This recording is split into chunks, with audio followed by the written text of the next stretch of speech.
আজকের এই ভিডিওটা সর্বোচ্চ শেয়ার করার আহ্বান রইল। আপনি লুটপাটকারী হিসাবে রাজনৈতিক নেতাদের, এলাকার লোকাল চাঁদাবাজদের বিচার চাচ্ছেন, কিন্তু আপনি নিজেই তো একজন লুটপাটকারী। যেখানে সুযোগ পাই সেইখানে লুটপাট চলে। এই যে দৃশ্য দেখছেন, বাংলাদেশের কত মনোমুগ্ধকর একটা জায়গা আমাদের সিলেটের জাফলং এর সেই সাদা পাথরের এরিয়া। ভাই, নৌকা ভাড়া কইরা আইনা আইনা সিলেটের লোক হোক, সিলেটের বাহিরের লোক হোক, কেউ বস্তাত ভৈরা, কেউ নৌকাতে ভৈরা, যে যেমনে পারতেছে এই জায়গাটা লুট করে ফেললো। আর আমাদের রিজওয়ানা আপা তিনি আবেগী বক্তব্য দিলেন। তিনি কি পদত্যাগ করবেন? আমার তো মনে হয় ওনার পদত্যাগ করা উচিত। একটা ট্রেন্ড তৈরি করেন। এই যে আপনি বন, পরিবেশ, সুরক্ষা সব নিলেন, কত কিছু করলেন সেন্ট মার্টিনে, কিন্তু এইখানে দিনে দুপুরে প্রকাশ্যে পাথর লুট হচ্ছে। কোথায় আমাদের সেনাবাহিনী, কোথায় বিজিবি, কোথায় র্যাব, কোথায় পুলিশ? রেজওয়ানা, আপনি কি দায়িত্ব পালন করলেন আমরা জানতে চাই। আপনি একটা কলঙ্কজনক ইতিহাস তৈরি করে গেলেন। আপনার দায়িত্বের আমলে এরকম ডায়লগ দিয়ে কি কোন রকম পার পাওয়া যায়? আপনার উচিত এই নামে পদত্যাগ করে ফেলেন। কারণ এটা পিছনে যেই আছে প্রত্যেকটা পাথরের টুকরা ফেরত আসা উচিত। আইনা যেন এইখানে যার যার মতো করে আবার রাইখা যায় সেই ব্যবস্থা করা উচিত। কেজিএফ ছবির কথা খেয়াল আছে না? এক টুকরা স্বর্ণ নিছিল, পুরো থানা উড়াই দিছিল। আমাদের ঠিক এরকম একটা অ্যাকশন দরকার। তাইলে মনে হবে যে এই সরকারের ক্যাপাবিলিটি আছে। আর নয়তো রেজওয়ানা আপনি কি বলে যে পদত্যাগ করে ফেলেন। এখন উনি কি বলছেন যে আগের 4 বছর জাফলং এ পাথর উত্তোলন বন্ধ রাখতে পেরেছিলাম, এখন আমি উপদেষ্টা হয়েও পারলাম না। তখন আওয়ামী লীগ ক্ষমতায় ছিল, সেই কারণে পারছেন, এখন আপনি পারেন নাই। এখন আপনি নিজেই ক্ষমতায়, তাহলে বুঝেন আপনার লেভেল অফ পাওয়ার কতটুকু। আপনি বন্ধ রাখছিলেন, প্রশাসন তখন ওইভাবে শক্ত ছিল যেটা আপনি এখন ব্যালেন্স করতে পারেন না। আর এখন প্রশাসনের দোষ আমরা দিই না কোন জায়গায়? আমরা দোষ দিই না এই একটা জায়গায় যে প্রশাসন বিভিন্ন জায়গায় জিম্মি। বিএনপির একটা পুরো কমিটি বাতিল করেছে, কিন্তু এই কমিটি বাতিল কইরা লাভ হবে কি?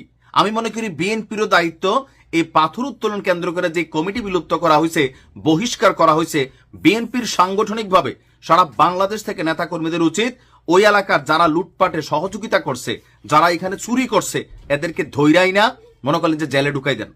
এখন আমাদের রিজন আপনারা বলছেন যে সম্প্রতি আপনারা দেখছেন যে দৃশ্য, যে সিলেটের পর্যটন কেন্দ্রগুলোর মধ্যে অন্যতম কোম্পানিগঞ্জ উপজেলার ভোলাগঞ্জ সাদা পাথর এলাকা, যেটা মনোমুগ্ধকর সেই সাদা পাথর এলাকাটি এই মুহূর্তে বিবর্ণ, ক্ষতবিক্ষত, মানে চেহারায় চিনা যায় না, মনে হয় যে এখানে ঘূর্ণিঝড় কেয়ামত হয়ে গেছে। তো তিনি ক্ষোভ প্রকাশ করে বলছেন, আপনি কেন ক্ষোভ প্রকাশ করবেন? আপনি তো সরকার, ক্ষোভ প্রকাশ করবো আমরা। তিনি বলছেন কি, পাথর উত্তোলনের সর্বদলীয় ঐক্য দেখছি।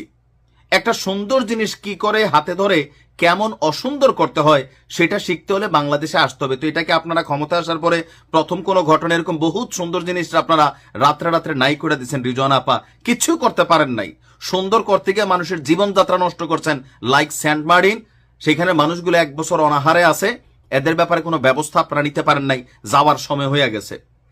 তো তিনি বলছেন যে চোখের সামনে জাফলংকে নষ্ট করতে দেখলাম। আচ্ছা, এই পাথরগুলো তুলতে হবে, এইসব ডায়লগ টায়লগ দিয়ে লাভ নাই। তো আমার বক্তব্য কি, প্রশাসনের একটা সর্বোচ্চ ভূমিকা দেখতেছে যে প্রত্যেকটা পাথর আইনা জায়গা মতো আবার রাখতে হবে, যে যেখানে যারা নিছে। এখন কারা নিছে? রিজনার একটা কথা সত্য, সর্বদলীয় ঐক্য। লুটপাটের সময় আওয়ামী লীগ, বিএনপি, জামাত ইসলাম, এনসিপি ভাগাভাগি থাকে না। যে পারে একটা পাথর মনে করে যে নিতেছে তো নিয়ে যায়।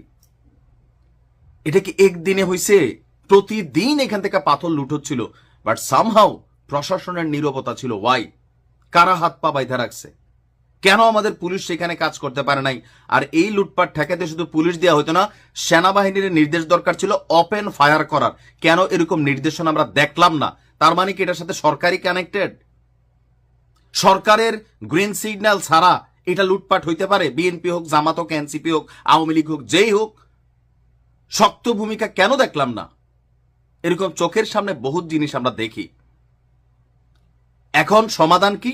একটাই, প্রত্যেকটা পাথরের টুকরা ফিরে আইনা যেই নিচে ফেরত দিতে হবে, এই ব্যবস্থা করা। বাট এটা কি আদৌ হবে? এটা কেজিএফ সিনেমা না, এটা বাংলাদেশের ইন্টারিম গভর্নমেন্ট।